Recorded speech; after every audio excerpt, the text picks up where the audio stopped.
Bismillahirrahmanirrahim. Assalamualaikum warahmatullahi wabarakatuh. Perkenalkan, nama saya Muhammad Hidayat.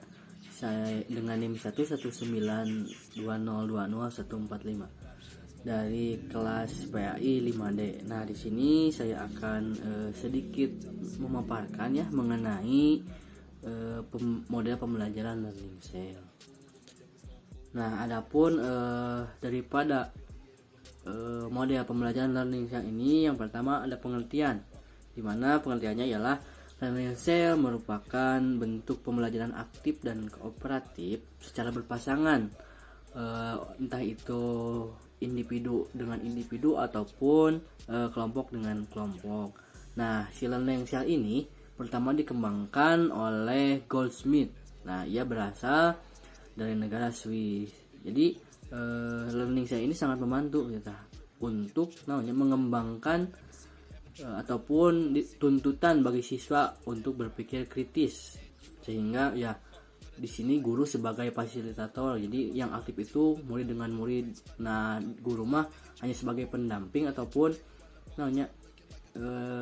jadi ketika ada yang salah ataupun pemberi stimulus daripada teknik ataupun model pembelajaran ini, begitu ya.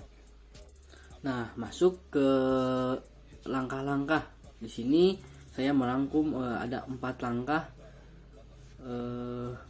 untuk penerapan model pembelajaran seperti ini. Yang pertama, sebagai persiapan, guru memberikan bahan bacaan terhadap murid. Jadi sebelum membentuk kelompok itu memberi bahan bacaan yang sama, sehingga pembelajaran bisa menjadikan satu arah begitu dengan materi yang sama. Yang kedua adalah pemilihan pasangan. Nah, setelah itu barulah pemilihan pasangan, entah itu dia bertanya terlebih dahulu ataupun menjawab terlebih dahulu begitu. Nah, yang ketiga ialah siswa A mengajukan pertanyaan. Jadi udah dari bagi pasangan A dan B lah katakanlah. Jadi si A menanyakan,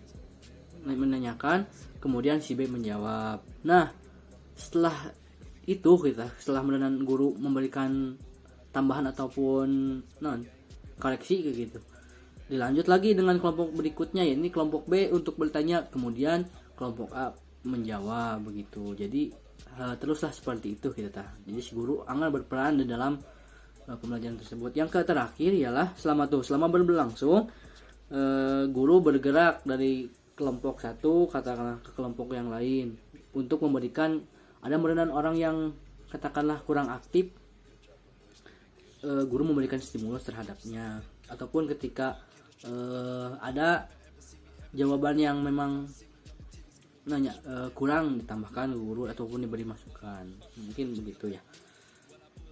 Lanjut lagi ke pembahasan selanjutnya, yaitu mengenai kelebihan serta kekurangan daripada model pembelajaran learning cell ini.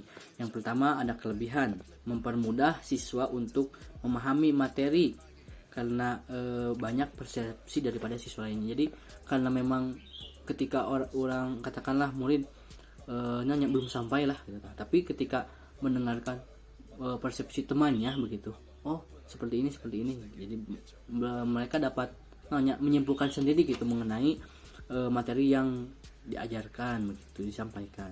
Kedua, ini berjalan dengan baik. Jadi komunikasi ataupun ruang-ruang dialogis di dalamnya itu berjalan dengan baik karena memang saling bersahutan lah katakanlah antara kelompok A dan kelompok B ataupun sebaliknya begitu.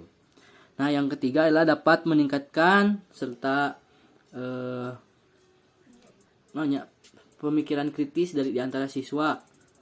Jadi siswa itu dituntut untuk mencari masalah, katakanlah bertanya di dalam satu materi itu, kemudian dia juga dituntut untuk mencari solusi daripada pertanyaan orang lain ataupun menjawab dari pertanyaan orang lain. Nah, yang keempat adalah dapat meminimalisir perdebatan. Memang kalau kita menyajikan ataupun memposisikan pro dan kontra begitu, memang sering terjadi perdebatan yang memang tidak ada ujungnya katakanlah. Namun dengan metode ini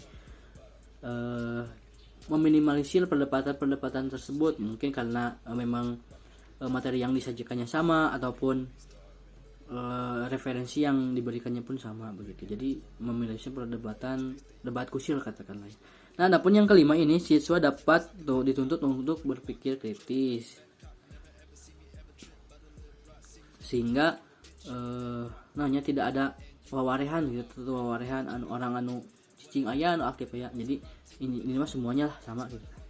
Nah, adapun kelemahan daripada metode ini adalah kurangnya ruang bagi siswa untuk mencari referensi lain karena memang tadi tanya ada kekurangan dan kelebihan. Terus yang kedua, guru di sini kurang berperan aktif di dalam menyampaikan materi begitu. Tapi